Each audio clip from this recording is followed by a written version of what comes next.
बिना जो है दक्षिणा दिए हुए किसी भी मेंबर को कोई भी एक विधायक की सीट नहीं दी जा सकती। ना तो किसी से मांगते हैं, न किसी से हाथ पसारते हैं और ना ही किसी से जबरदस्ती करते हैं।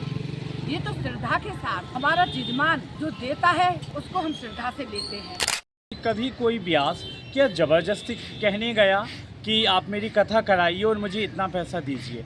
भाई आजकल तो बिन मांगे कोई देता ही नहीं। और तुलसीदास जी ने कहा तो तुलसी बे नर मर चुके जो कछु मांगन जाएं, और उनते पहले बे मरे जिनके मुख से निकले नाए।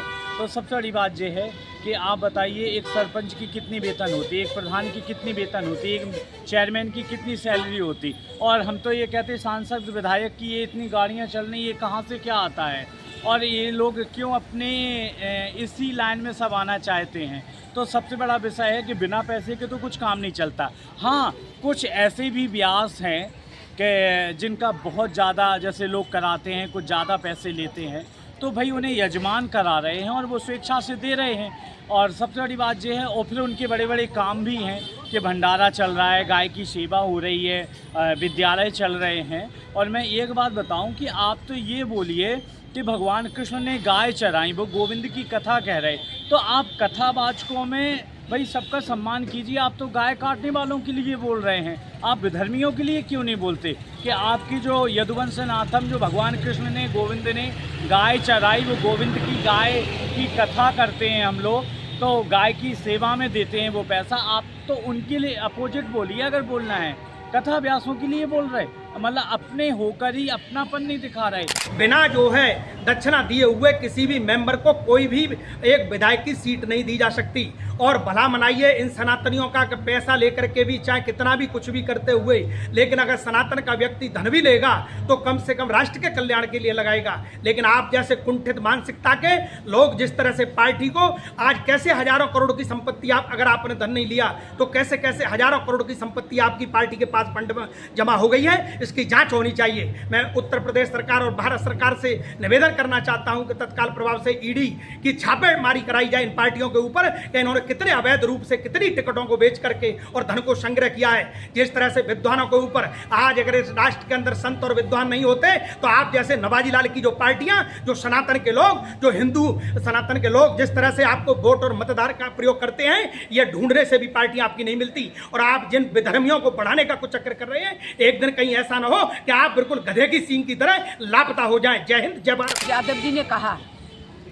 कि जो भागवत करते हैं वो पैसा लेकर के भागवत करते हैं, तो ये तो भाई ब्राह्मणों का कर्म है।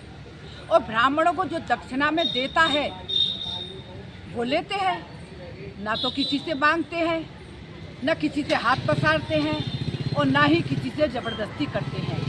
ये तो श्रद्धा के साथ हमारा जजमान जो देता है उसको हम श्रद्धा से लेते हैं, क्योंकि ये हमारा रोजगार भी है, धंधा भी है और हमारी सेवा भी है। तो इसमें उनको ये गलत सोचा है, क्योंकि उनमें बुद्धि नहीं है कि हमें क्या कहना है, क्या सुनना है, क्या बोलना है। और पहली बात तो ये है कि उनके पास आया कहाँ से इतना पैसा, कहाँ से आया पैसा? उन्होंने भी तो नेतागिरी करके औरों को पेटों को काट काट के पैसा इकट्ठा किया है। कोई उनकी जायदाद है या ज़मीन जायदाद है, या उन्होंने कोई मील खाल खाने चले जो उस से पैसा उन्होंने इकट्ठा किया। अरे उन्होंने भी तो इसी हमारी पब्लिक के से को पेट काट काट के जो काम के लिए और समाज के लिए, हित के लिए जो पैसा दिया जाता था वो उनके पेट में, उनके घर में और उनके इस्तेमाल में जाता था। तो ये बात है, उन्हें सोच समझ के बोलनी है कि करड़े पिसत्वा नहीं चक्षुषी में तरियो विवादम परहित कर्मा क्षमागतोपि तब दर्शनाय। मैं ये कहना चाह रहा हूँ, जो लोग कुछ लोग कह रहे हैं कि कथावाचक भागवताचार्य बहुत पैसा लेकर के कथा करते हैं, मैं उन सबको बताना चाहता हूँ, जो लोग इस प्रकार की टिप्पणी कर रहे हैं, उन सब को समझना चाहिए कि किसी के कहने से कोई कुछ कह दे कि इतनी दक्षिणा चाहिए, ऐसा कुछ नहीं है। ये सब कहने वाली बातें हैं, लेकिन जो वाकई में ही वही टिप्पणी कर रहे हैं जो खुद दोषी हैं। लेकिन फिर भी मैं यही कहना चाह रहा हूँ कि हम सभी को मिलकर के जो लोग भागवत की प्रति, भागवत कथावाचों के प्रति ऐसे वाक्यों का प्रयोग कर रहे हैं वो निंदनीय, गलत है। कभी भी जो श्रद्धा भाव से यजमान देता है वही स्वीकार किया जा सकता है, मांगने से कुछ नहीं मिलने वाला है। अखिलेश यादव जी ने भागवत प्रवक्ताओं के बारे में जो टिप्पणी की है ये बहुत ही निंदनीय है। मैं उनसे पूछना चाहता हूं कि आपने कभी भागवत क्यों नहीं कराई? जो भी प्रवक्ता भागवत करते हैं जजमान अपनी स्वेच्छा से उनको पैसा देते हैं। आपने तो, आपकी पार्टी ने राम भक्तों पर गोलियां चलाई तब भी आप मौन रहे। आपने हज हाउस बनवाया, करोड़ों रुपए का जो हज हाउस बनाया उसमें सनातनी हिंदुओं का टैक्स का पैसा लगा है। तो आपने सनातन धर्म के लिए कोई कार्य किया हो तो बताओ। आपने तो हमेशा सनातन के विरोध में ही कार्य किए हैं। आपकी पार्टी ने हमेशा सनातन धर्म के मानने वालों को प्रताड़ित किया है। तो आप ऐसी बातें नहीं करें। अखिलेश यादव जी हमेशा से ब्राह्मण विरोधी रहे।